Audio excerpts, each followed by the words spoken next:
in sports, get your ass up on Philly. What's up, guys? It's me, Global Bear here, and I'm here being a sad Philly fan that I am. Let me vent to y'all. Let me vent with y'all real quick. That Steelers loss, that was a winnable game. Knowing the Steelers' history of playing below their competition, and yeah, we could have won that game, but the defense just blew it. They simply just blew it. Now, first off, let me get the good positives out the way. Travis Fulgham, man. Travis Fulgham. This was a guy that was cut by the Lions, cut by the Packers. He was cut by multiple teams, and then he comes to the Eagles, and he has a clutch play versus the Niners, and then he had over 150 yards on like 10 receptions, and these wasn't like just fluky deep yard open plays. These wasn't like him just getting open, just burning somebody on box coverages. No, he's actually getting separation. He's catching over people. He's making clutch third down receptions while wearing number 13, which is something I never thought I would see. Especially seeing Aguilar the past couple of years dropping passes in crucial times. But hey, man, it's good to see Travis Fulgham. I'm not trying to overreact, but man, if he keeps this up, Michael Thomas 2.0. That's what I've been seeing for him so far. And seeing him, I like Greg Ward too, man. He's gonna be a crucial piece for years to come. But we need to get Deshaun Jackson and Alshon Jeffrey out of here somehow. They're just always hurt at this point, and they're never reliable. I don't understand it. It's been a disaster with them here, especially with Deshaun Jackson coming back. I don't know what is it with Philly franchises, but these injury bugs has been ridiculous. It's like you just put on Philly jersey and boom, at least a day-to-day. And you know, I don't trust Philly training staffs. They say it's day-to-day. Next thing you know, they might be out for the season. So you just gotta watch out for that. But yeah, man, Howie Roseman, please keep this guy on the team. Please keep this guy on the team. Don't send this. You can't send this guy back to the practice squad. You can't. He's been balling. Him and Greg Ward. Hightower, he might need more development time, because if that was Jalen Reagor or even Deshaun Jackson on that touchdown pass that was on a touchdown opportunity that was botched, I thought Nelson Aguilar couldn't track the ball. That ball went past his shoulder. I don't understand it. How does that happen? Well, then again, he's a rookie. So, yeah, I'm not saying be like Calvin Johnson or Antonio Brown, but at least make a play on that. It would have been nice. Just saying. But yeah, it felt good to see an Eagles team move the ball. When's the last time you seen that? But, knowing how Philly works in the past couple years, every time we have games like this is where our defense shits the bed. Our defense, man. Before I get on our defense, Carson Wentz, he played pretty good. He played pretty good. Now, this was more like a performance you will normally have, like post 2017, where he's good. He'll show like flashes of that, and then at the same time, he'll also make bad decisions, like hold on to the ball for too long instead of throwing it away, and try and make the superhero plays instead of just trying to make the simple plays. But that being said, though, Carson Wentz shouldn't be getting all the blame. Even though, yeah, he's getting paid all that money, so he probably should elevate the team. But at the same time, Steelers, they're a good team. They're a good team. So for Carson Wentz to drop 29 points on them, I like the performance. It was decent. Receiving play decent. Miles Sanders. Yeah, man. I don't know.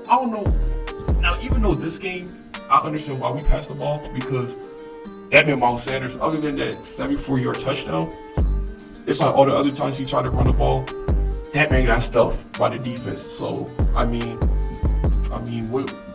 in this game, I understand why Doug didn't run the ball. But in general, though, it's like Doug has some type of vendetta against Sanders. Even when West wasn't playing well, he just kept passing and passing and passing. Even though Sanders came back the second game and he was rushing. I don't understand it. I just don't. Now on to the defense. Darius Slay. prior to this game, he's been playing well. He's been one of the bright spots for his defense, and yeah, he's still a great corner. But this game, man, it wasn't a good look.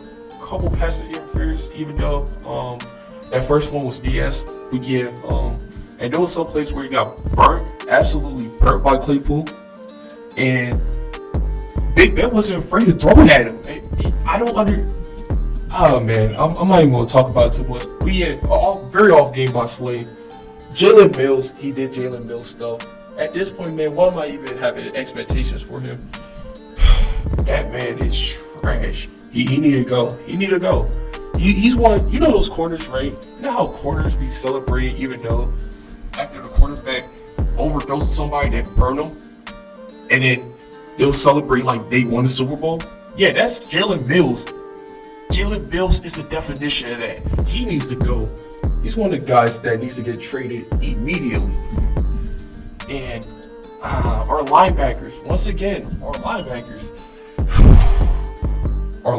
is so trash. I don't know why Howie didn't try to go after one. And that's why the Jalen Hurts pick was so stupid. We could have got a linebacker because that's been one of our main problems. Every time I see a third down, you're always playing people back. So that's why Big Ben, every time you see height, he didn't even step back. He just stood there for like 1 second and then threw the ball quickly. Our defensive line, I saw a stat line, right? It said the Eagles was like top 5 in certain defense categories. I said, this is BS. Now look at the teams we played against. I said, oh, it makes sense. Play against the 49ers backups with Nick Mullins. We played against the Bengals. They have one of the worst old lines.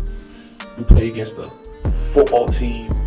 And yeah, man, when you play against teams like those, of course you're going to get sacks. You want a cookie? Yeah. Go get your fantasy stats up. But when you play against a team like the Rams and the Steelers, the team that's actually competent, now you're getting 30 points drop on your head. Can't get those sacks. It ain't so easy, huh? Let me talk about Jim Schwartz, man. Woo! We should have fired this man a long time ago. But I'm kind of mixed on him. It's like, on one end, it's like, man, you look at who we have on our defense, it's like, what more can you really do? Because sometimes it's like, our defense, they're just trash. They be in the right position. It's just, they just are not good. It's simple as that. So it's like his defense is mostly like it thrives when the defensive line is playing good. That's what it basically does. It's like when the defensive line is playing good, everybody else plays good. But when it doesn't, man, we get cooked. We get cooked. Just look at the Eagles the past couple years. But other times like this game, he's stubborn sometimes. He doesn't change up his defenses. He plays that bullshit third down sticks defense. He plays everybody back, which causes the middle to be wide open. I don't understand it. I really don't. Sometimes I question whether he's on shrooms or not. I really do. Alright, somebody else I want to talk about is Zach Ertz. Oh, this one hurts. This one hurt the most because, yeah, Carson Wentz, he's going through a slump, but you can see his energy in some games. It's like he really wants to win. He has a whole lot of pressure on his head, and so it's kind of understandable. Even though he's getting paid on that money, so you gotta play better. But Zach Ertz, it's like ever since that contract came up, he hasn't been playing well. People call me crazy when I said, yeah, you should probably trade him while he's worth something, because that man Goddard's a beast. You could argue he was playing better than Ertz before he got hurt. That man Goddard was getting catches. He can actually block. And yeah, man, Carson Wentz, you know he loves his tight ends, so he's going to throw it down, he's going to shove the ball down his throat like he did with Ertz. And we're going to have no problem. We could find a tight end in the draft. We could trade Ertz to like the Patriots or something. Nah, actually, I take that back because Patriots going to go to the Super Bowl and that happened. But I shouldn't pay Zach Ertz, Kelsey, or Travis Kelsey money. And you saw in the 49ers game, you saw the big difference between what's that George Kittle. You saw the difference between George Kittle and Ertz. And man, Kittle, we couldn't stop him for anything. He was catching over everybody. He was blocking. He was catching after the run. And where was Ertz at? Nowhere to be found. That man is just a corpse living on our football team. Man, it's frustrating. I hope he can get it together. Howie Roseman, like out of all the things he's done, out of all the blunders he's had, this is one of the only things that I could give him credit for. Not giving him that contract too early. Because it's like we're starting to see his true colors. And no, don't think I hate Ertz. I love Ertz. I thank him for that Super Bowl catch. But that being said though, when you're not giving effort, when you're giving that body language, you gotta go. I'm sorry. Now, what does the Eagles need to do?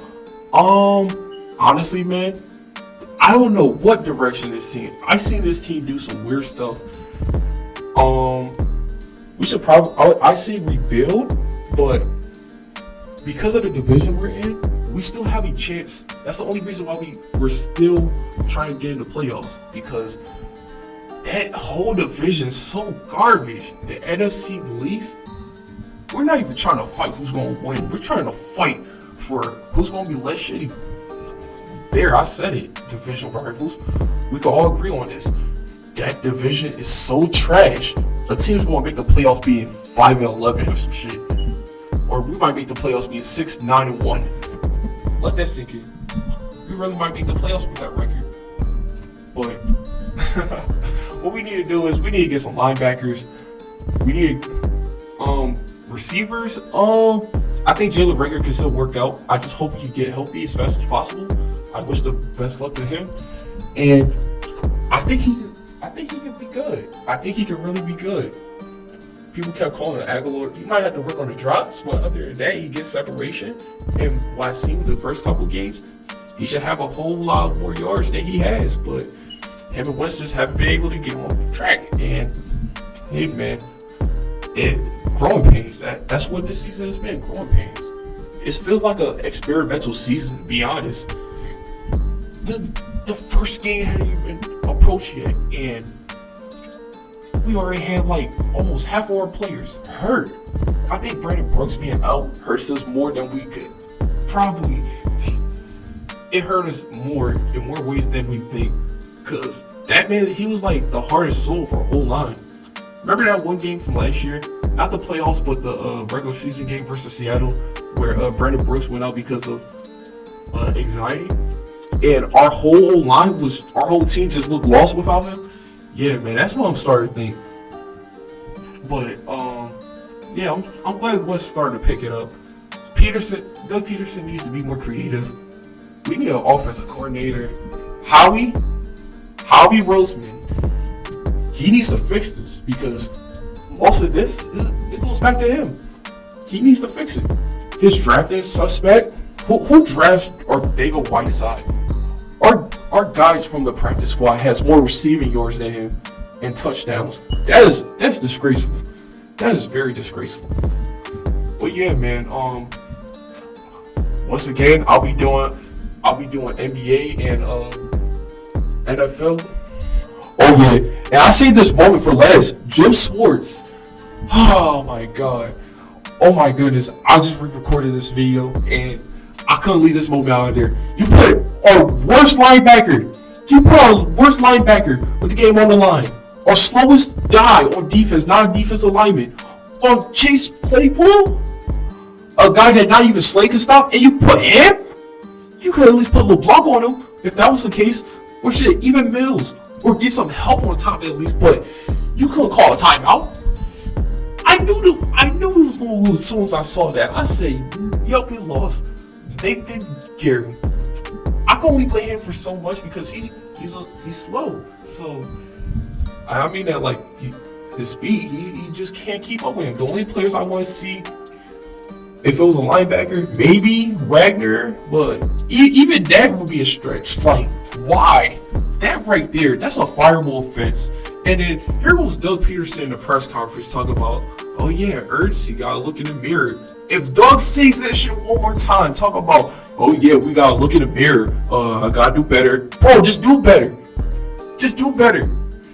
You're supposed to be the Super Bowl winning coach. Fearless. made that. Remember that book you made, Pearson? You coaching scared right now. I want to see progress on this team, but yeah, man, I want to see wins. And this schedule we got on us, we gotta play against Lamar Jackson, and in the future, it is gonna be tough for us. It's gonna be tough for us. Let's just hope and pray that we get through it. That's all I'm gonna say, man. But yeah, like, comment, subscribe. I'll be posting daily NBA and NFL videos. Let me know what type of content you want me to see. And yeah, man, follow me on all my socials down in my comment, not my comment section, I meant my description. And yeah, man, hope you guys enjoyed this video. And I'm going to sleep, so you guys take it easy. And I'm out.